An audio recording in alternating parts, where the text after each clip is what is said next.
good evening, and welcome back to the Civic Center on South 3rd Street here in Bardstown. Second of two debates this evening.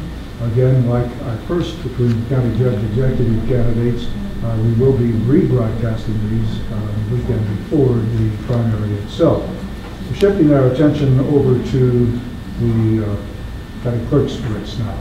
And again, I want to quickly acknowledge the folks that we have on hand here making our broadcast possible. First and foremost, Wilson and Muir Bank doing the underwriting, our friends at Mr. Music with their help, and our crew that we have here, and of course the City of Bardstown cable people that are holding forth back at the head end. Our crew, John White, Matt Gordon, Scott Cederholm with the stopwatch, and that we'll talk about timing here again in a second. Hannah Bowman, who we borrowed from City Hall, and our own Jamie Sizemore. Like the first debate, two candidates will be having opening statements, limited to about 3 minutes. Each of the candidates will be fielding questions. In most cases, I think particularly in this case, since we've got a couple of veterans in that office, will be answering the questions posed by my colleagues, Forrest Brickshire and Randy Patrick. And you'll have 2 minutes to address a particular question. If you want clarification from what perhaps your opponent may have said, or if you want to just make a rebuttal, just throw your hand up, and that gets you an extra 1 minute. And yes, you can have a rebuttal to a rebuttal, and that happened, I think, once to the debate that we just completed. So, with no further ado, let's meet our candidates for County Clerk, Gail Brown and Jeanette Sidebottom.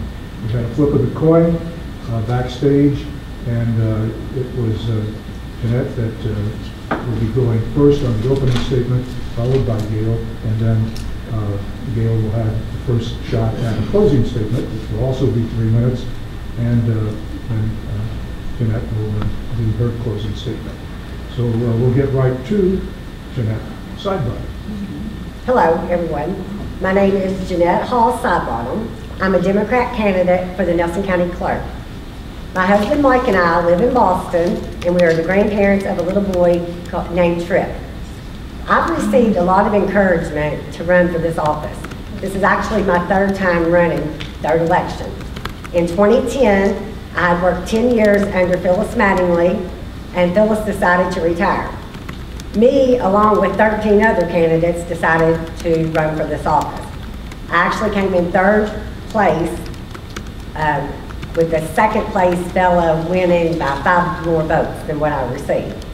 I had the opportunity to run again for this office in 2014 against the incumbent, current county clerk, and she actually won a little over 500 votes. So the opportunity is here again in 2018, and this is going to be my year. I'm going to win. Like I said, this is my third election. What I found out, what I like the most about these elections are the meet and greets. I love campaigning. It's not about who gets to meet me, it's more importantly who I get to meet. I've worked the front line at the clerk's office for 12 years.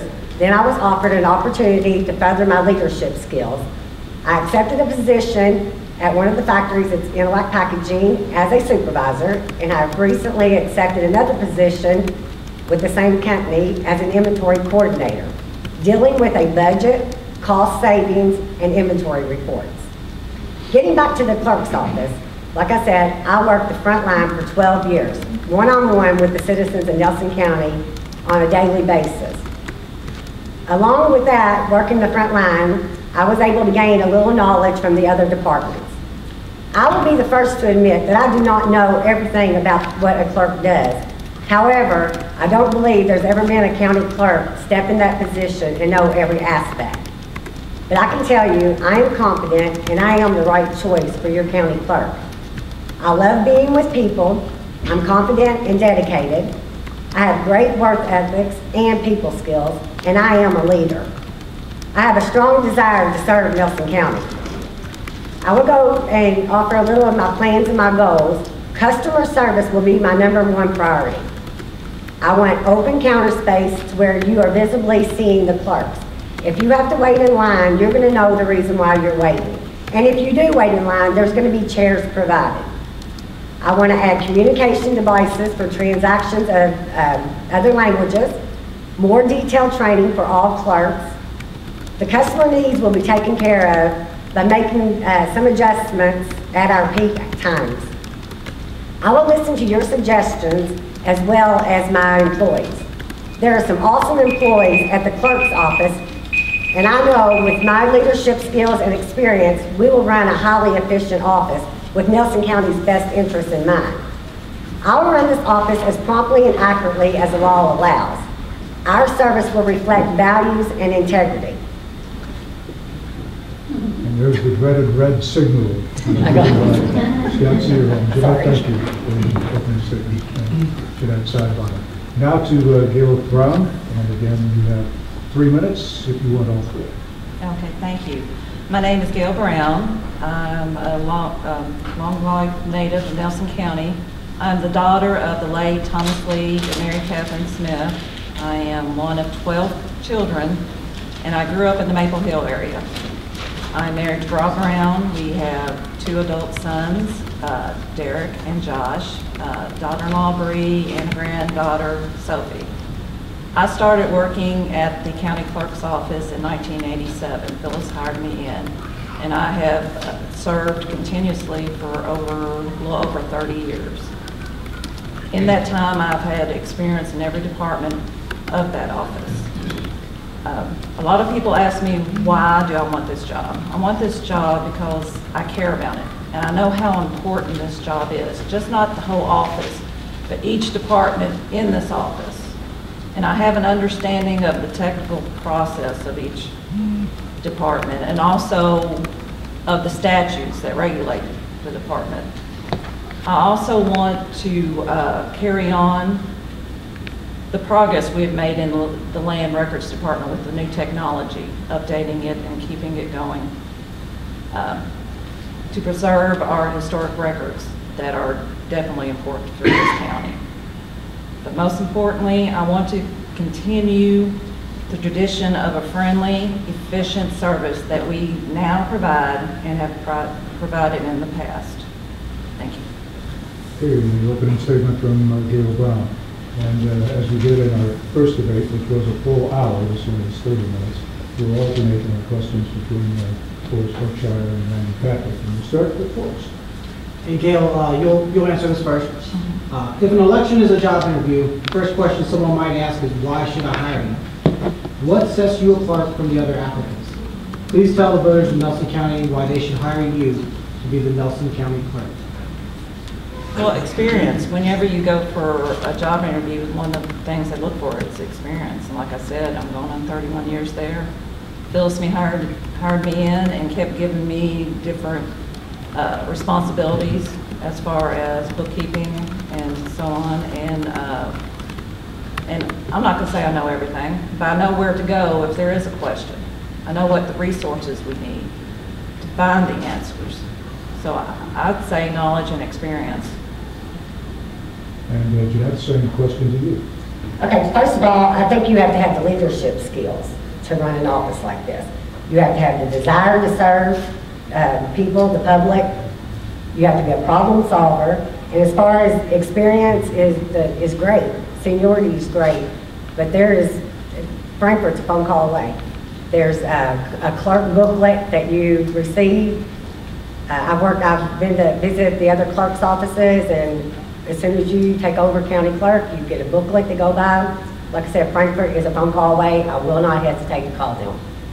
The help desk is what it's for. Okay, Randy Patrick. Oh, I'm sorry. Yeah, oh, I'm sorry. Just throw your hand up high enough for me to see. I'm just real short. The help desk has changed drastically in the last 6 years. They've brought on new people and have tried, and this is a help desk in Frankfurt. You're lucky to get somebody first time. I did the other day, that's fine. A lot of times you are connected to somebody else and then somebody else, and then you'll get their voicemail where you leave your name and voice and phone number and the problem, and if you're lucky, you'll get contacted by the end of the day.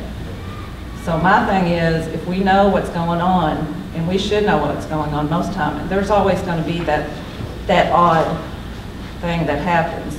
But we should know what we're doing, and I believe we do in that office. And I agree with that. There's some excellent employees that work there, but I still say if there is a problem, you do not send that customer out when you can wait on Frankfurt to call. I mean, like I said, it's been 5 years since I worked there, but that 5 years, I don't think that much has changed. They answer. There's several lines you can call. There's several No, departments. they've changed that. There is one line. They have like an operator now.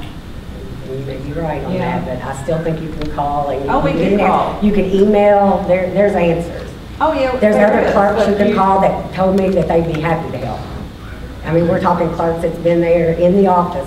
There's answers you can find. Instead of sending them, your customers out to come back 2 or 3 times, you just have to be a leader and find those answers for the people. And I believe we do that. Okay, let's leave it at that and get into Randy Patrick.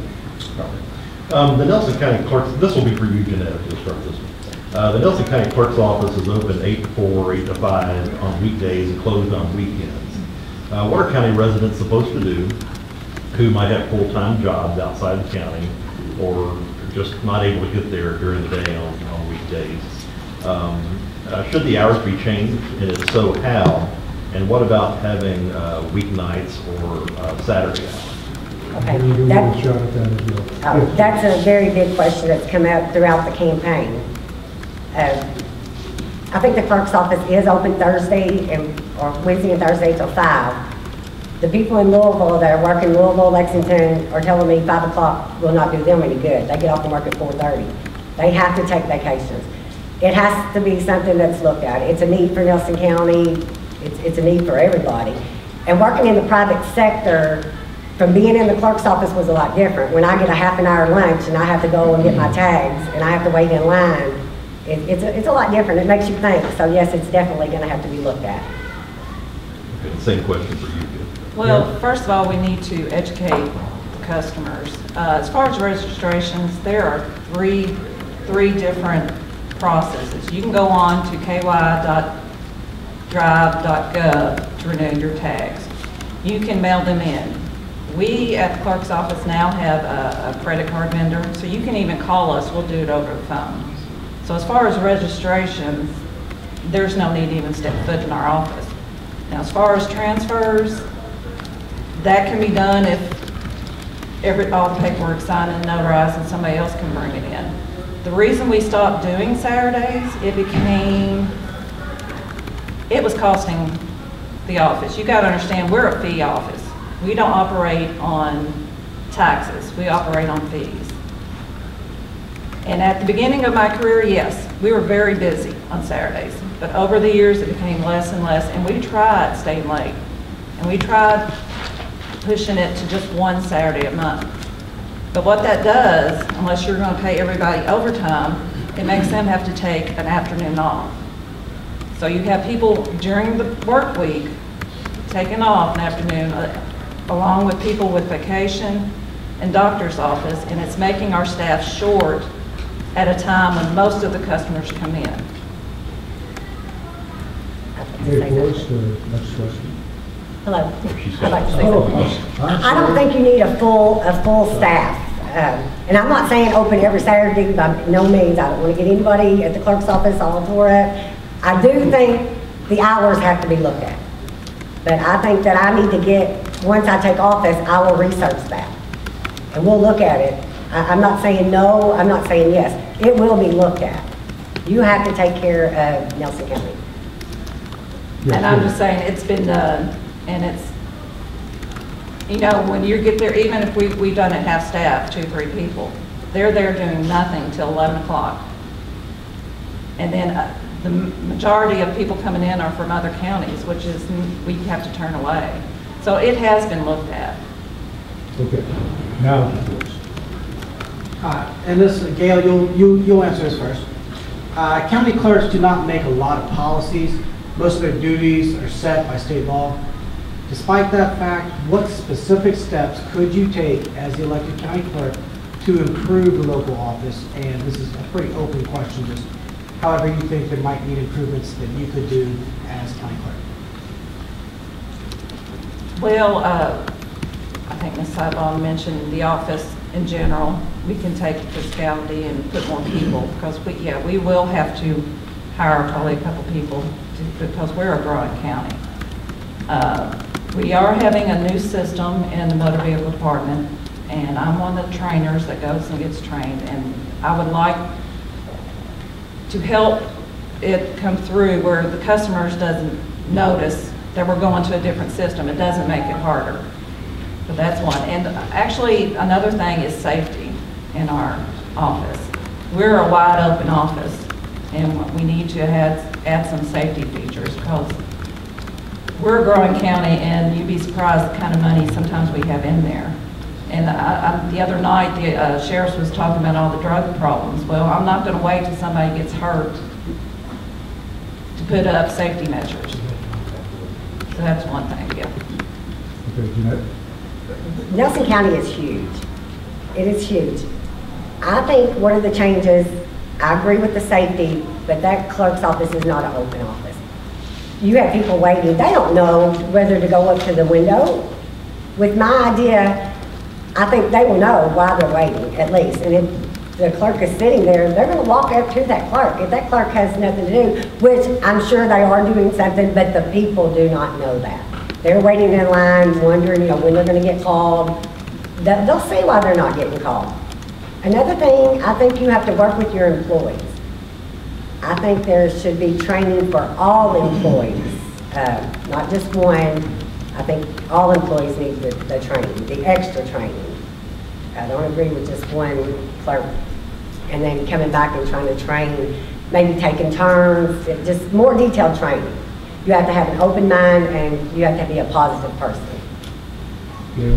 Well, the training I was talking about is with our new motor vehicle system, and Frankfurt only allows you to train 1 or 2 people. They are considered certified trainers, and they come back to the office, and we have already done this past year. In December, we stayed after and had training sessions with our staff to make sure they know what's going on. And that's what I meant. I agree with that, but it doesn't have to be the same person getting trained. I think all of the employees need the detailed training. Well, they do get that when the certified trainers come back to the office and train the staff. Okay, we'll leave it at that and get to Randy. Okay. Jeanette, if you'll answer this one first. This is the same question I asked her in the last debate. But Nelson County is a racially diverse county, but that's not really reflected in the county clerk's office. Do you think that more diversity in the workplace is needed? And if so, what would you do to address that? I think it's needed. I think how do I say it? I work in a factory, so I work with the Hispanics, and I work with the Italians, I work with the English. They're great workers. They're all great workers. And yes, I would be happy to hire. We are always been open to anybody who comes in. We do take resumes, but we also have gone through temporary services. As long as they're qualified, we don't care race, gender, whatever, age.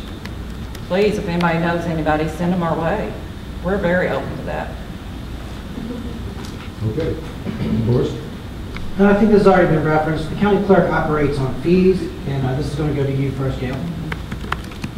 And it charges a lot of them.